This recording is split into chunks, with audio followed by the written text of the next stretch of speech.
আমি কালকে রাতে জানতে পেরেছি এটা আছে একটা পূর্ব নির্ধারিত শুটিং তাদেরকে হাতে পায়ে ধরে খুবই দুঃখিত মনে করবেন না রাস্তার এত অবস্থা কাসানি মানে একদম সাইবেরিয়া থেকে আসছে তো আমি যেটা বলতে চাই যে শিশির বাবু মানে শিশির ভাদুড়ির উপর যেহেতু কোনোদিন কোনো কাজ হয়নি সেই অর্থে একমাত্র একটি থিয়েটার হয়েছিল দেবেশ চট্টোপাধ্যায় করেছিলেন অনেকগুলি শহীদ হয়েছিল শঙ্করদা শিশির ভাদুড়ির ভূমিকায় অভিনয় করেছিলেন রেশমিদি যখন আমাকে প্রথম জানান মানে এটা একটা খানিকটা ওই স্বপ্নের মতোই মনে হয়েছিল যে প্রথমত আমার শিকড় যেহেতু থিয়েটার আমি থিয়েটার থেকেই বেড়ে উঠেছি থিয়েটারই আমার অক্সিজেন থিয়েটারই আমার শিক্ষা প্রতিষ্ঠান তো এবং এবং শিশির Kumar Bhaduri theater in your veins theater in my veins তাই হয়তো না সত্যি শিশিরবাবু থিয়েটারকে নিয়ে যে স্বপ্ন দেখেছিলেন যে বিরাট স্বপ্ন দেখেছিলেন হয়তো তিনি ব্যর্থ হয়েছিলেন উনি কারণ উনি যে কারণে পদ্মশ্রী পরিত্যাগ করছেন যে আমি কোন সরকারি খেতাব নেব না এই কারণেই যে আমি সরকারি সাহায্যে আমি একটা নাট্যশালা তৈরি করে যেতে পারিনি এবং আমি দর্শক তৈরি করতে পারিনি এই যে ওনার আক্ষেপ এই যে শিল্পীর আক্ষেপ তো বটেই মানে ওনার মূল লক্ষ্য কিন্তু সেটাই ছিল থিয়েটার তো আমরা কোনো ব্যবসায়িক কারণে করি না আমিও করি না আজকে কিন্তু এই যে এবং উনি থিয়েটারের যে কনসেপচুয়ালি যে চেঞ্জটা এনেছিলেন যে 3-ডাইমেনশনাল স্টেজ ক্রাফট হোক সেটের জায়গায় লাইটের ব্যবহারে মানে গিরিশ পরবর্তী যুগে শিশির ভাদুড়ির যে ইনোভেশন যে আবিষ্কার মঞ্চে এবং অভিনয়ে আরেকটা ধাপ গিরিশ ঘোষের পর গিরিশ ঘোষকে উনি নোবেল অ্যাক্টর বলছেন অনেক কম বয়স গিরিশ ঘোষের সঙ্গে মিনার্ভার ফুটপাতে প্রথম দেখা হয় সে গল্পও আছে আজ দেরি হয়ে যাবে বলতে গেলে তো তারপরে শিশির বাবু একটা বিস্ফোরণ ঘটাচ্ছেন এবং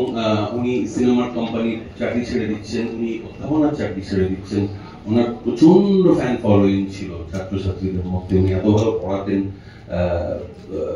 ইংরেজি সাহিত্য অবশ্যই গড়গড় করে শেক্সপিয়ার বলতেন গড়গড় করে মিল্টন বলতেন তো এরকম একটা মানুষকে 2 ঘন্টা পরিসরে ধরা খুবই শক্ত কিন্তু রেশমিদি এবং ওনার একটা রক্ত মাংসের মানুষ আমাদের সম্পর্কের উপরই বেঁচে থাকি এই সম্পর্ক ওনার জীবনে যে প্রভার ওনার প্রভার যে জ্যোতি তার যে ম্যাজিক প্রভাদেবী মানে সুপার এক্সেলেন্স আপনার বিনোদিনীর আগে এবং প্রভাদেবীর অভিনয় আমি যখন ঋত্বিক ঘটকের নাগরিক ছবিতে দেখি অসাধারণ অভিনয় আপনারা যদি দেখেন এরকম স্বাভাবিক অভিনয় বোঝা যায় যে কি মাপের অভিনেত্রী ছিলেন উনি এবং শিশির ভাদুড়ির জীবনে প্রভাদেবীর অবদান অনস্বীকার্য প্রভাদেবী ছাড়া শিশির ভাদুড়ি হয় না এটা আমার বিশ্বাস উনি কঙ্কাবতীর রবীন্দ্র সঙ্গীত এবং কবিতার প্রেমে পড়েছিলেন কারণ উনি রবীন্দ্র কবিতার খুব ভক্ত ছিলেন অতটা মানে একটা বলা হয় একটা জায়গায় লেখা আছে উনি রক্ত গর্বকে শক্ত গর্বী বলছেন একটা জায়গায় মজা করে বলছেন এবং এখানেও একটা লাইন আছে রবি ঠাকুর করা খুব শক্ত এবং রবি ঠাকুরের সঙ্গে যে এই সম্পর্কের শ্রদ্ধার যে বিনিময় একটি দৃশ্য রয়েছে সিনেমাটায় যেখানে রবি ঠাকুরকে উনি বলছেন শ্রদ্ধা করেই বলছেন যে নাটকটা বোধহয় মঞ্চের উপযোগী হয়নি এবং রবি ঠাকুর সেটাকে মানে একেবারেই শৈল্পিক জায়গা থেকে মেনে নিয়ে সারা রাত জেগে যেখানে গোড়ায় গলদ থেকে শেষ রক্ষা হলো সেই দৃশ্যটা রেশমিদি দেখেছেন এবং অত্যন্ত সত্যি কিন্তু এর মধ্যে কোনো মিথ্যা নেই তো এরকম একটা মানুষকে সেলুলয়েডে রেশমিদি আনলেন তার আমি অংশ হতে পারলাম এটা আমার কাছে প্রায় স্বপ্নের মতো আপনাদের সামনে যে কথা বলতে পারছি এবং আমার মনে হয় এটা তো থেকে যাবে এটা একটা বড় আর্কাইভাল বড় ডকুমেন্টেশন হয়তো এটা দেখে শিশির ভাদুড়ি সম্বন্ধে আরো মানুষ পড়বে যেমন আমি সম্প্রতি ঋত্বিক ঘটককে নিয়ে মেঘে রাখা ঘটক করার পর বুঝতে পারছি অনেক মানুষ ঋত্বিক ঘটককে আবার নতুন করে চিনছেন তো এইটাই আমাদের সিনেমা থিয়েটারের বা আর্টের কাজ আমার মনে হয় সিনেমা থিয়েটার নিয়ে সুজন মুখোপাধ্যায় থিয়েটারের মানুষ নীল হলো আমাদের সিনেমার জগতে এইরকম একটা ডিমার্কেশন আরোপ করে দিয়ে আমি বলছি একটা হলো ফিজিক্যাল ওয়ার্ল্ড এবং ফিজিক্যাল ফর্ম অফ কমিউনিকেশন থিয়েটারের ফিজিক্যালিটিটা সিনেমাতে আসতে পারে না ওটাকে সাবডিউ করতে হয় এই যে দ্বিমাত্রা এই যে ডাইকটমি এবং এটা যে কনফ্লিক্ট